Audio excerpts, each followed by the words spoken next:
Thank you. Thank you very much. My name is Angel Curet. I'm a SCORE mentor, recently retired from the oil and gas industry, and we're here to present, as Pete mentioned, some information regarding marketing and social media engagement.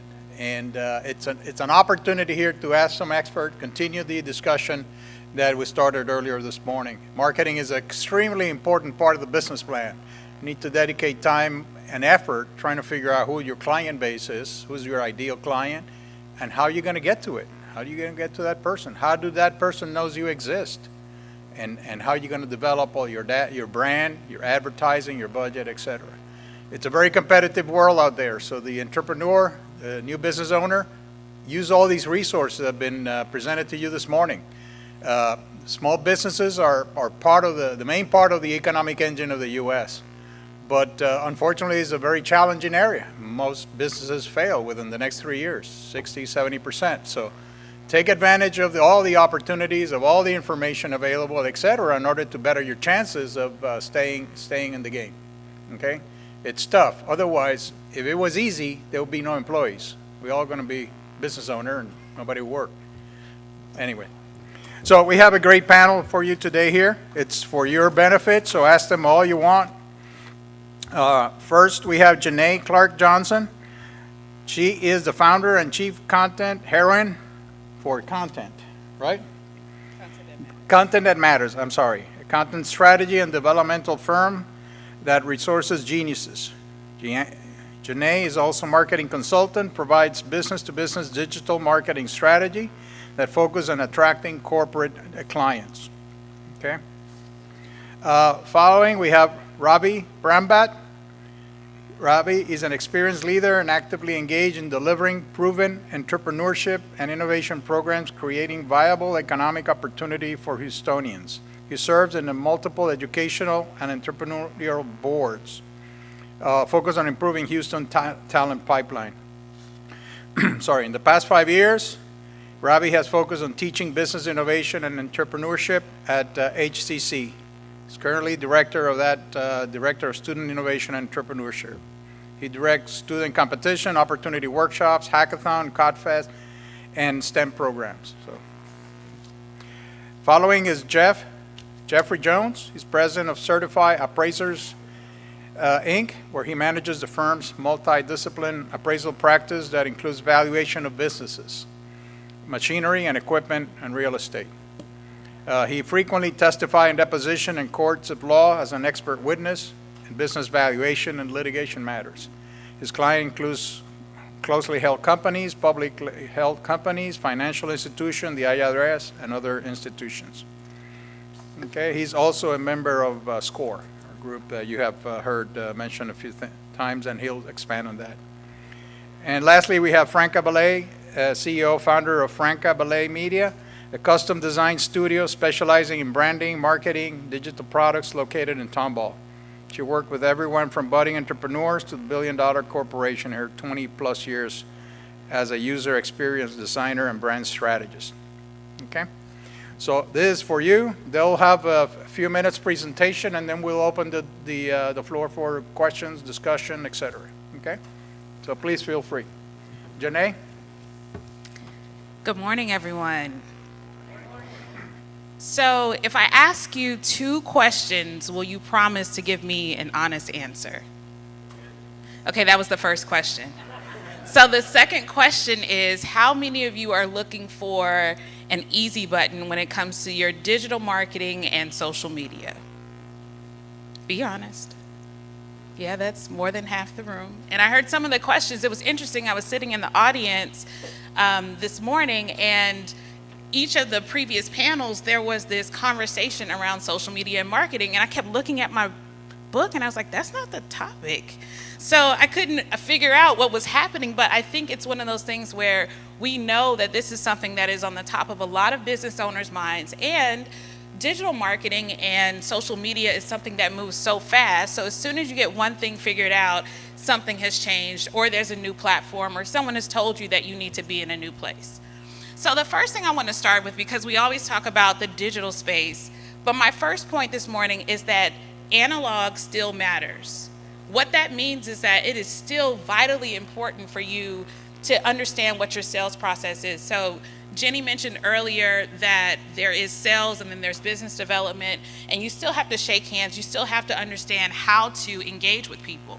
And so a lot of times clients that I work with, they come to me and they say, hey, I want a 30-day content calendar for my social media. I want to be on Instagram. I want to be over here on Pinterest. I also want to be on Facebook.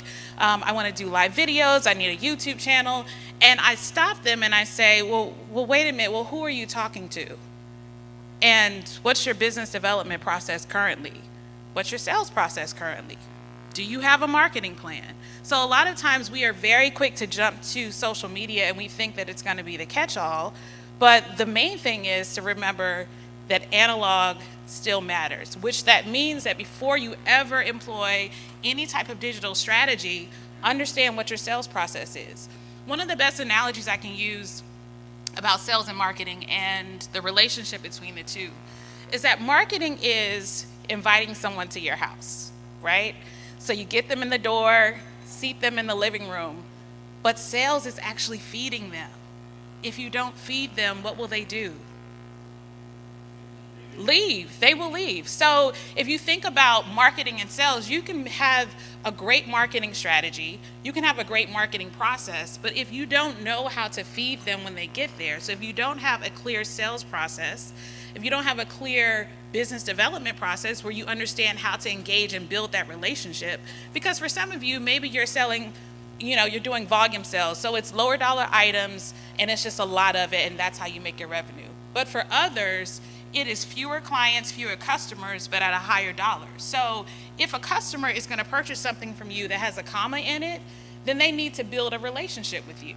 That's true of even if we go to buy a car, right? So we rarely walk into a dealership and just pick out a car and then walk out. It's Houston, there are car dealerships everywhere. So what makes us actually engage with that particular car salesman and that particular car dealership is because either A, we've purchased from them before, or B, they have spent some time building a relationship with us, whether it's over a day, over several days. So that's one of the things I always want to leave with business owners, that analog still matters, meaning that you have to still build the relationship before you get into digital.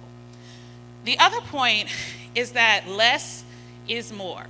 And I mean, no, really, it really is. It's not one of those things that is just a cliche. So a lot of times, business owners will think, well, I have to do all of this stuff. I want to enter this digital space. I know I'm missing out on clientele. And let me say this, social media marketing is definitely important. Digital marketing is definitely important. However, the big mistake that I see a lot of people who are either just entering the space or they're a traditional brick and mortar business and they now know they need to market beyond that, they want to do everything all at once. And so what I always challenge business owners to do is pick one platform. So if your ideal client is on Facebook, start there. If your ideal client is on LinkedIn, start there. Pick one platform and choose to dominate that platform for 90 days. Meaning that your strategy, your activity, if you're hiring someone to actually manage it, dominate there for 90 days. And then what you'll find is that you're able to duplicate some of that to some of the other platforms. So some of that will translate to what you do on your website. Some of that will translate what you do on Instagram or on Twitter. But pick one platform, dominate for 90 days. That is one of the biggest things that I always tell clients, because a lot of times they want to have this fully integrated social media strategy, but they haven't actually gone deep on any of the platforms. The other thing to note is that it's so important to realize where your clients are. So understanding the client avatar is where I start with clients. So before we even start looking at your overall strategy, you have to know who you're talking to. So if I'm in a room of plumbers, but I'm selling dresses, then I don't know that the plumbers are necessarily going to want to buy my dresses, or maybe they will, I don't know. But my point is, you have to know who you're actually speaking to. So we're talking about in the case of a physical room, right? It's the same thing in a digital space. You have to know who you're talking to. So one of the projects that I'm privileged to work on, I run a marketing function for a company called ExpressWorks International. So ExpressWorks is actually a company that has been around for 35 plus years. They're a company that has built their entire business on relationships, and they're exclusively B2B. They're not selling anything to the average consumer. And most of their clients and customers are large oil and gas firms, right? So this is their marketing consulting, their business consulting firm, and this is what they're selling. And so they have built their entire business on this, but they understood that, you know what, in order for us to sustain the business, we have to get into this digital space. That our clients are now, when we're having dinners with them and, we're taking them out and schmoozing them and we're having lunch and we're having meetings with them, they're looking at our website. They're actually looking at what we posted on LinkedIn. They're reading our blogs to see if we have some thought leadership there. And so for that reason, they were aware that, hey, we have to expand into this space. So for a company like that, and I think some of you in the room are like that, again, start small. Less really is more. My final point this morning is that it's so extremely important to not be able to just talk about your brand in terms of the what, but the why. So each one of you sitting in here has a reason for why you got into business. You have a reason for why you serve the people that you do. And even if it's something that seems to be very mundane and maybe doesn't have some greater global good attached to it, like let's say it's construction or it's a financial services firm, you are still in the business of serving people. And you never know how your solution is going to change the trajectory of someone's life or someone's future or someone's business. So it's so important for you to connect with, why am I doing this in the first place? Like, what's my reason? And so a lot of times people think that part is trivial, right? Like, no, I need to be able to talk about my services and my products and all the great client testimonials. And really, yes, you need to be able to do that. But beyond that, people need to know why you're doing what you're doing. What that does is that endears them, to you, that connects them to you. And people invest in people. They don't buy products and services. They're going to invest in your business and your brand if you have a compelling why. And that's even if you have a multi-person firm or if it's just one of you. They're going to invest in that why. It connects them to you. So that's all my remarks. Happy to answer questions later. Thank you. Thank you. Now we'll have Robbie from HCC. Thank you. So it's really hard to follow her. I'm just saying. Next time, I should go first. So the reason I was asked to be on this panel is I have the Office of Student Innovation and Entrepreneurship, and I work with students of variety, different ages, everyone from a 14-year-old who's doing dual credit in high school trying to build an idea to the 60, 70-year-old trying to get a digital skill. And I was asked to come here because at the college we've been using social media and relationship building techniques to engage them in our programs. We've also started offering workshops and other things at our colleges in the past 2 years where we're getting record numbers of people coming. And there are techniques and tactics that we use that help us make our events and make our programs very successful. Everything from organizing a 45 people mentoring workshop with SCORE, or organizing a 7,000 to 14,000 Houston Maker Fair that's happening this weekend, by the way, at George R. Brown, and getting the public involved.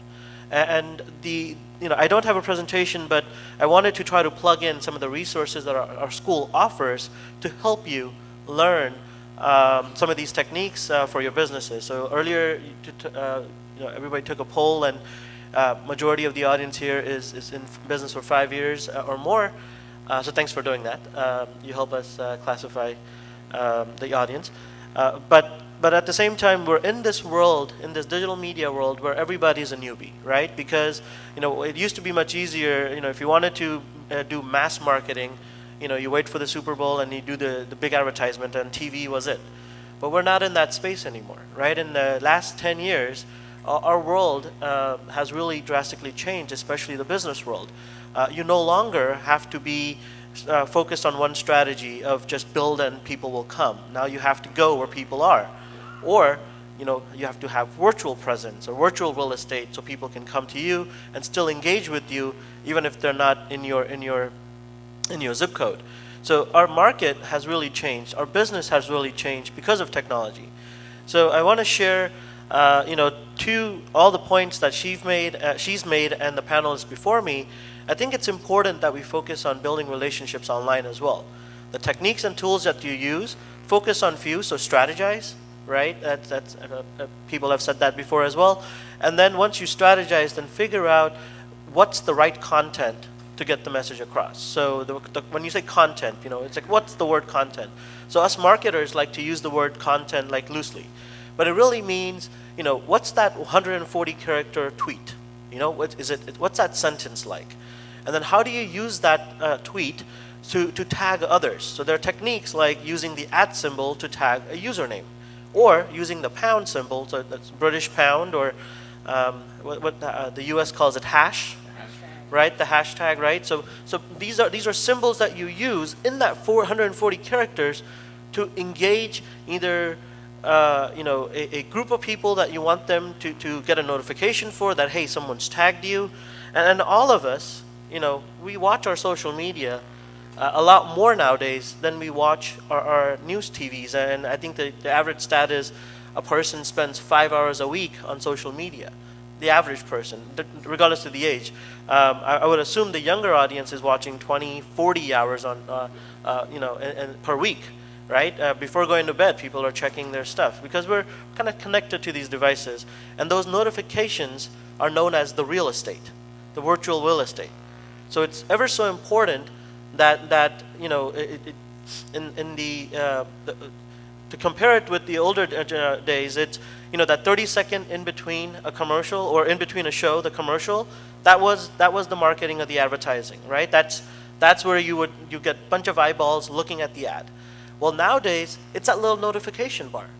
If you're able to get there and stay there in the users or the customer's phone or their tablets or their desktops, they're likely to buy from you. The same way that advertising on TV had worked, but now it's on an app or it's on a website that's mobile friendly. So I hope it helps some of you to realize that it's not too different from what's been happening. It's just using different tools and techniques. So another example of a content, instead of the 140 tweet, is to use video. Having a YouTube channel where you're giving away a free advice. It's called free marketing or the freemium marketing model, where you're giving away free advice, but then for specifics, you're charging, right? So the apps that are free, download it, use it, but then if you want to do more, you'll have to pay. So there are a lot of business models that have come about that allow user to engage with you on the digital platform. So there are literally 40 to 50 types of marketing. I've just shown, maybe I talked about 2 or 3, but it's how you use it. I encourage you to get educated in this space. So I'm going to give some links out. So Houston Community College, it's hccs.edu. That's our main domain name. But you can save some time by typing in /business. So if you type in /business, then you will see courses that the college offers. Everything from continuing education for you or your staff to for your, let's say your kids or nephews or nieces, just getting academic credentials or associate degrees, and then even workshops that we offer primarily with SCORE, but also free workshops. We have been offering what we call the digital upskilling workshops, where we'll teach people about WordPress for free. And they're taught by our students. We'll teach social media for free, again, taught by our students. So it's a great partnership that we have with our libraries at the college, and really our goal is to help upskill digitally our entire community. So when you mention the word Histonians, I truly want to upskill Histonians because we're missing out. Okay, so how much time do I have? Because I'll just give one more link. Okay, so the other link I want to share with you is we are offering a women boot camp on October 18 and 19. What makes this specific event very unique, it's the first time we're offering this boot camp on Thursday completely in English, and then on Friday completely in Spanish. We have a fantastic line of women entrepreneurs lined up and then educators lined up, and then we will be hosting this at our HCC Southeast campus. If you're familiar, we have a campus on Rustic. So I encourage you to look that one up, and the link for that one is bit.ly, so bit.ly 8cc Bootcamp. All lowercase letters. Okay, thank you so much. Thank you.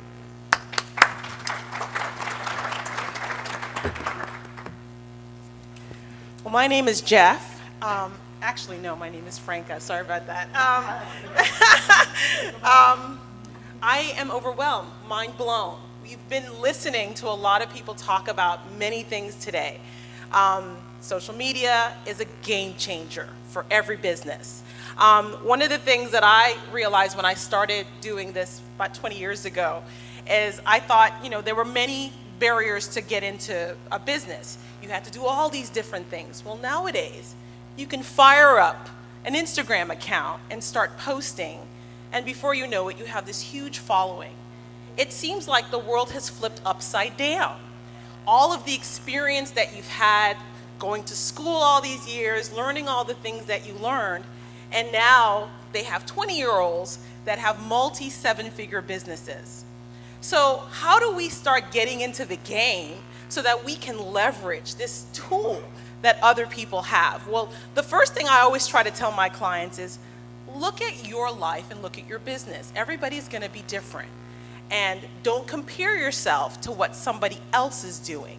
You wanna assess and evaluate, I have a family, I have children. I'm not gonna be able to post every 5 minutes like a 20-year-old. So you wanna evaluate where you are and figure out, what do you want? I always ask my clients, what do you want? Do you want a very small, simple business that you can manage? Or do you want to run a multi-seven-figure business? That's going to require a little bit of different sacrifice in your life. So you want to be clear on your why. And then I love Simon Sinek where he says, people don't buy what you do, they buy why you do it. And I heard Janae say that, and I totally agree. You want to make sure that your why resonates. We use that term in branding a lot. And you hear the word branding used everywhere. You're branding this and you're branding that. All it really means is that you show up and you be yourself, whoever that is. And when I say yourself, I'm talking about, in some cases, that could be a company. What are the core values that your company has? One of the most wonderful ads that I love was one that was done by Apple. And it was Think Differently. Steve Jobs was a genius. And it didn't have anything to do with an apple. If you remember the ad, it was Einstein and Martin Luther King. It was all these other people who were disruptors. And that's what you kind of want to look at. Your niche, you want to be a disruptor. So you want to evaluate what other people are doing in their spaces. I don't call them competitors. I call them alliances or strategic partners. Everybody has an opportunity to swim in this ocean. We have to look at people not as a competitor, but like the blue ocean strategy of, how can I maybe differentiate myself from what somebody else is doing, and then leverage the tools of social media. We are now in the age of video. If I could tell you one thing, create video and show the results that your company is able to generate for your clients. Whether that means if you have a restaurant and people are happy, interview a few customers, tell them, why do you like coming to my restaurant? And then post that on your social media feed. Let people see how you're making an impact. That's one of the most powerful things you can do on social media, is to show the results. We call it social proof.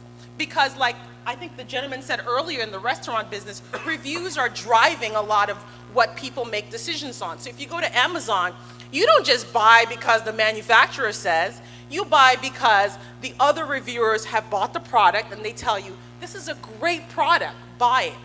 The same works on social media. You want to make sure that you're showing your best stuff. I always say, give your best stuff away with a few caveats, because they're going to have to come to you to execute it. They're going to be able to watch it on social media, but they're not going to be able to implement it without your support or knowledge, because you're the expert. So don't be afraid to give your best stuff away. I love that, because when I was listening to Simon Sinek and Brene Brown, who, as you know, have very large brands, they give away their best stuff. You see their TED Talks, you see them talking to audiences. They're not holding it back, because you want to fall in love with that company and what that company represents. But if you hide everything, if you don't show who you are, then there's no way that I can know that you are an expert at what you do, that you've helped people. And what are we in business for, if not to help other people? And that could be our families, that could be our communities, whatever your mission is. You first have to start by being able to express what you feel and what you care about. So if I can leave you with one thing, I want to say, don't be afraid to try to look at the new way of living. We are in a different world, and I've been in technology my entire career, and technology is constantly changing. I work in an environment now, a very diverse environment, with a lot of developers, and I'm the lone woman in that environment. I've been that way most of my career. But I figure it's an advantage for me to be in that environment with other guys and being the woman that I can show them there is an opportunity for all of us to play in this ocean. So look at it, how can I change what I'm doing today? What do I need to have in place in terms of my team? Because you may need to add people to your team, especially if you're a solopreneur, guys. No one can do all of this stuff by themselves. Sales, marketing, branding, all of the things that we've heard today. You're going to need to look to expand your team. But even while you're growing, be true to yourself. Make sure that you're guarding your mind, because it can be very overwhelming, for you to actually start creating content. And content can be infographics. It can be video, audio, like a podcast. It can be blog posts, which get excellent social media SEO. Video, by the way, does not rank as high as written content when it comes to SEO. So be careful when you're creating video that's the only thing you're doing and you're not actually writing content. It won't actually help you. So be mindful of some of those things, and then go to some of the wonderful training that Ravi just talked about, and that's available here in Houston. So you can learn about how to do these things yourself.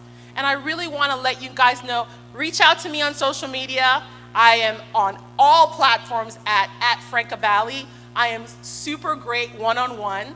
I love to talk to my clients or even my friends, help you out. So if you have any questions, I'd be happy to support you on your journey. Good luck, everyone. Thank you. And now we'll have Jeffrey Jones from SCORE.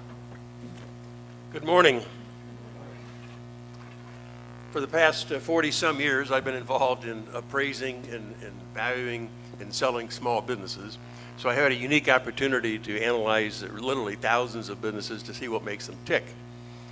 Marketing is a major component, good marketing, to make a successful business more successful. The most successful businesses are those who have found a niche, a narrow niche within whatever industry that they're in. And then they market that niche to the public. It's been mentioned several times already today that it's important to have a business plan when you're in business for yourself. Well, it's also important that you have a marketing plan. A marketing plan is a significant component of the business plan. I enjoy talking to a room full of entrepreneurs and what I call closet entrepreneurs. And based on the survey they did earlier this morning, about half of you are what I call closet entrepreneurs. You know what a closet entrepreneur is? If I'm going to call you a name, you should know what that is, right?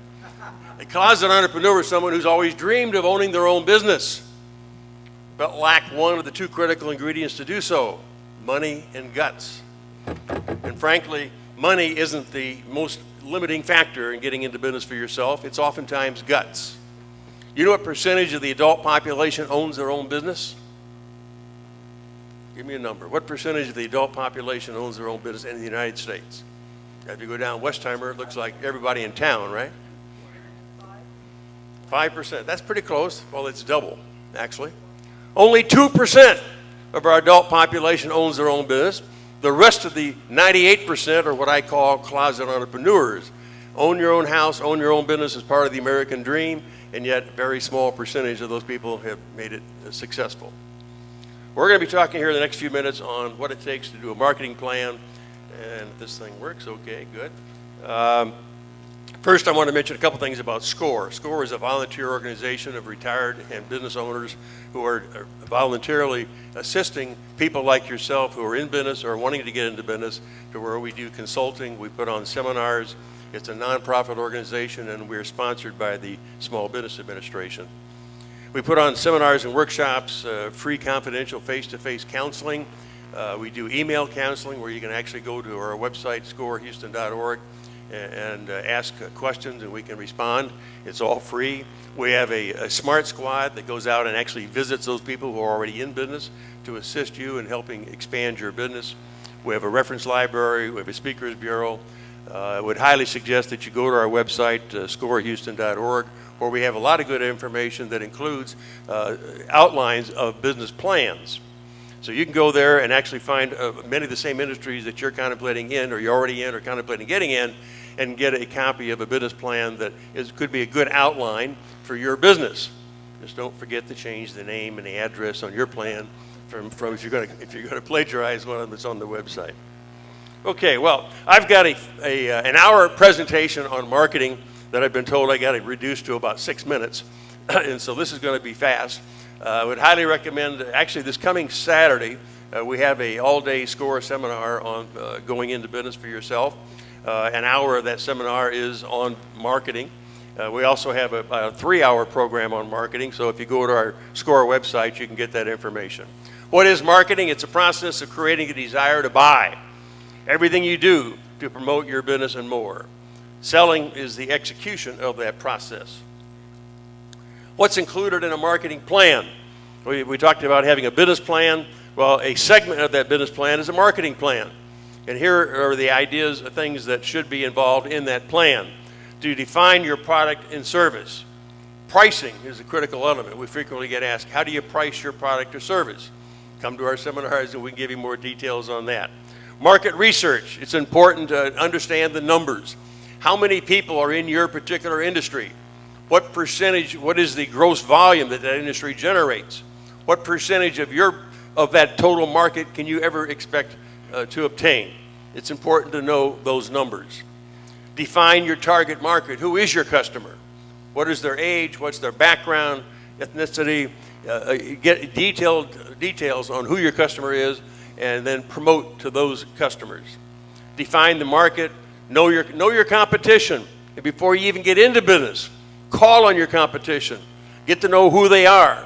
Some of my competitors are some of my best friends because we share the same enemy, you, as a customer. So I want to know who my competitors are so I know what their strengths are. And then I know how to promote my business to emphasize the things, the benefits of our particular company. So that's what you need to do, is know who your competitors are and how you compare better to them. Without criticizing. One of the negatives, do not criticize people who are in your industry. I don't think anybody is in business to rip people off for the most part. They're all trying hard. We all make mistakes. But know who your competitors are, what their strengths are, and build your business around your strengths. Branding is important. If you drive down the street and you see the golden arches, do you have to get right up next to it to know who it is? No, they've branded. They have an image. And that's what you need to have for your business cards, your internet websites, your vehicles that you drive. You need to have an image for your business. Packaging and distribution. What is your distribution channel? Your retail, wholesale, manufacturing, and then the various ways to promote your particular business. There's a marketing mix to find the right product or service sold at the right price and in the right place.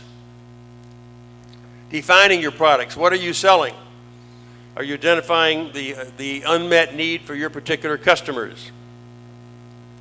Hard going through these things in 5 minutes, but pricing is an integral part of your product service. Price setting. One of my customers that I looked at, a lady that wanted to sell a wedding business, a wedding cake. She was in a wedding cake business.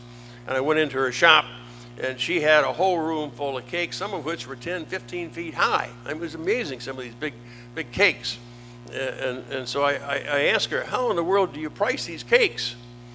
I asked her, well, first I said, what are the prices of the cake? Well, it ranges anywhere from a couple $1,000 to $15,000. $15,000 for a wedding cake? Gosh, I'm going to tell my child to elope. That's a lot of money. So how in the world do you determine $5,000, $10,000, $15,000 for a wedding cake? How do you determine that price? She says, well, I look out the window as the customer drives up to see what kind of car they're driving. That's her way of pricing wedding cakes. So for your business, you need to figure out how you're going to price them. Gather information about your target audience. Research is a critical element, I think, of any business. Certainly, and you need to do surveys. These are various things you can do to research who your market is and what types of products and services your customers want. And you can do surveys, you can do focus groups, do demographic studies, just observation of the marketplace. Shop your competitors to see what they're doing. Secondary research sources include the libraries. Houston has several very good libraries. The Jungman Library out here off of Westheimer, the downtown library, they actually have business people there, librarians, who if you go in and ask and tell them what kind of business you're trying to do some research on, they'll actually find publications and research information. They'll help you develop your marketing plan and your business plan. So take advantage of our Houston libraries. Belong to industrial trade associations. Their publications, their educational courses can be extremely helpful. Census.gov is a government location or a government website that you can go to find out how many people live in a given area. If you're in the dry cleaning business, you want to know how many dry cleaners there are in a particular zip code. Census.gov is a good site to get that information. So know the resources to go to help develop your marketing plan.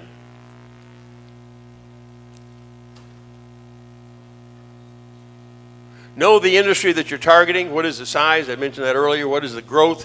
What is the growth part of the industry? Is your industry growing? You can actually be a successful business in an industry that's declining as long as you can get your fair share of that marketplace.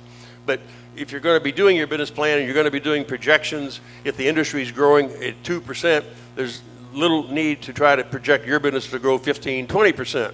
You're probably going to get criticized by lenders or anybody that you're seeking funds for. So understand that whatever your growth plan is has to coincide more or less with what the industry is doing.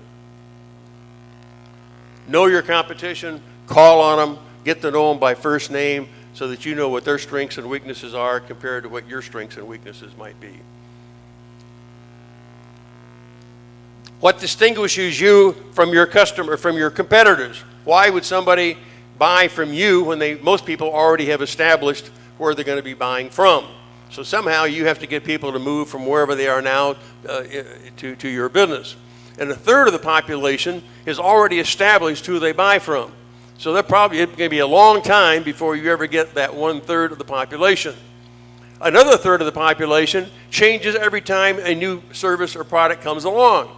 You go to see a new restaurant, and they're packed. You can't even get in the parking lot because they're packed. You go there 6 months later, and the parking lot is half empty. Why? Because a new restaurant has opened up down the street, and that 1/3 of the population has moved over there now trying out that new restaurant. So the remaining third are those people who have not yet established who they're going to buy from. And that's one of the key elements that you want to try to identify. Who is that 1/3 for your business, and how do you get to those people who have not yet decided what product or service they're going to buy from so that they will come to you? Branding is important. Image is important. There's a chart showing the alternative processes for a marketing plan.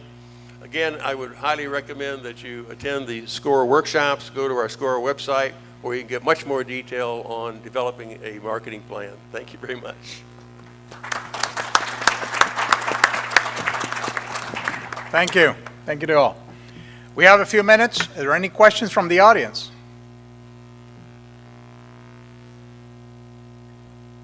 No? Too many? Well, one. We'll do it right now. Marketing is an interesting topic. It obviously involves a lot of segments and a lot of research trying to know, your audience and trying to figure out if whatever you're going to offer fits their need. So there's a lot of research, you need to figure out if they really want to buy it from you, and then the other question is why? Why would they buy it from you, not the guys next door? So there's a lot of information, there's a lot of investigation that needs to be done in order before you take the dive into the swimming pool. Yes, sir.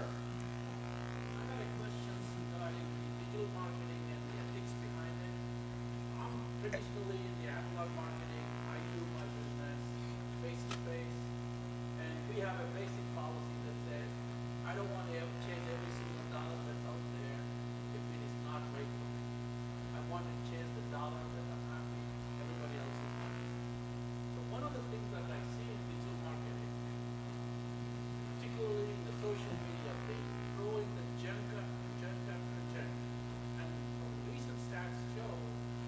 ADHD has increased tremendously with the millennial. So is there any ethical component to some of the gems that gets thrown on these kids? So just so I understand your question, you're asking about the ethics of digital marketing as it relates to the business? Yes, so definitely a good point, and I appreciate the fact that you think about that as a business owner because I don't know that I get that question a whole lot. But I will say this, when it comes to what you are doing and how you're positioning yourself in the marketplace, one of the good rules of thumb is if you would do it in person, then it's probably acceptable to do it in a digital space. If you would not do that, whatever that is, so whatever it is that you're putting out there, even if it's talking about having a conversation with someone face to face, if you would not say it to them face to face, then it's not the way that you should communicate online. A lot of times we think that we have to change drastically how we communicate with potential clients and customers just because it's in a digital space and just because we have to keep up with this sort of rat race of social media, which is actually not true. So in order to authentically represent your business, you still need to stay true to whatever it is that you're doing in that analog space and make sure that it translates to digital. And then for your employees, it's the same thing. So if you hire someone to come on and actually manage your social media presence, make sure they have clear guidelines about what's acceptable and what's not, and how they should be representing your brand to make sure that it's still your voice that is on social media and not just the person who's running it. I'd like to add to that, looking at this from an education point of view as well. When you mention ethics, right? So as educators, we worry about this as well. But the point I wanted to add is, think about, web when it was first introduced, right? Everybody said you got to have a website because that's your business card, right? So it increases your reach.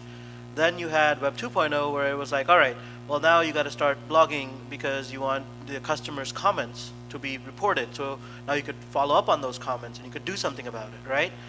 And now you're in this kind of, it's already there, it's not there, but the Web 3.0, right? Where you have your customers are creating the content, right? That student that you're worried about that may be getting ADHD because they're constantly on their devices. Well, they're generating content that other people are listening and watching to. And as a business owner, you're putting an ad on a content that you didn't create, but they created, right? So on YouTube, when someone is teaching someone how to put on a makeup and they're the YouTube millionaire, you're putting an ad because your customer may be watching that ad.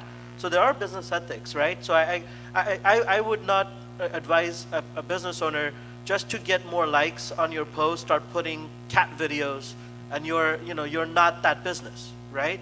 So don't do that because getting those likes doesn't equal sales, right? So don't go crazy in trying to get the most Twitter followers if they're not doing business with you. So keep those ethics in line because if you don't, you'll have a bunch of followers but no sales. And that's not why you're in business. What's your why, right? So watch that. And to your point, it's a study that it's still being developed, right? It's still trying to figure out what would be the right way. But at the same time, if you don't recognize it, that it's here, then you could be losing business. I wanted to add to that. Social media is a global social experiment. We've been really only in 10 years we're talking about. So we really are now just finding out the research about how social media is going to affect us as a society. This research is now being done. There have been probably 3 Facebook executives that have recently come out talking about how they're feeling really badly about the impact that it's had on us as a society, and they didn't realize what they were creating because they're technologists, they're not educators, they're not psychologists. So you have to realize that there will be some things that will come out from social media that we weren't expecting. But that doesn't mean that we shouldn't be a part of it. We just have to be very mindful of our why, and when we engage with people, be very honest and truthful and stick to who we are. And I think that's the only thing you can do until we see what the results of this experiment will be. But it's gonna morph. I'm in technology, it's already morphing. We have this arc of innovation and things are changing all the time. So as soon as we get settled in and we think we know what's happening, it will change again. Okay, thank you. Any other questions? If not, the panel will be available for, I'm sorry, there's one question way back.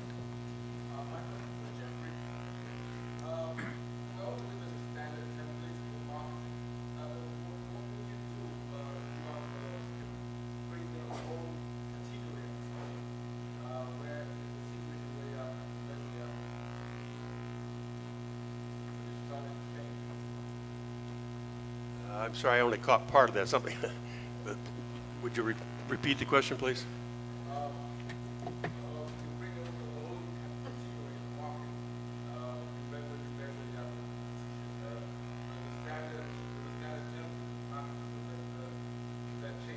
New category with no competition, new product. Well, again, the templates that we have on the SCORE website are generic in the sense, well, they cover specific industries, but if you have a unique business, then you're going to have to tailor it to that particular business. Every business should be unique to some extent. That's what makes your business different from your competitor. So you have to identify what are your unique components. But the basics, the research necessary to do that marketing plan, I think is universal across all types of businesses. You need to know what the numbers are for your particular industry, how many businesses are in it, what's the market potential for the product or service you're offering. So every marketing plan ultimately has to be tied to your particular business. But you can, there's a generic aspect of a marketing plan and of a business plan, that there are certain components that would be involved in virtually all of those.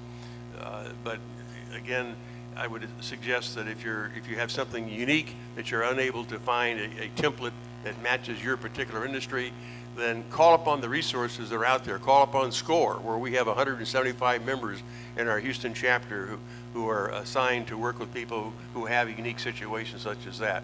The Houston Library, again, there are people there who are business researchers. And so if you go there and ask them to assist you in your particular industry, they will find resources that you may not have thought about before. Okay, well, thank you very much. This closes our session.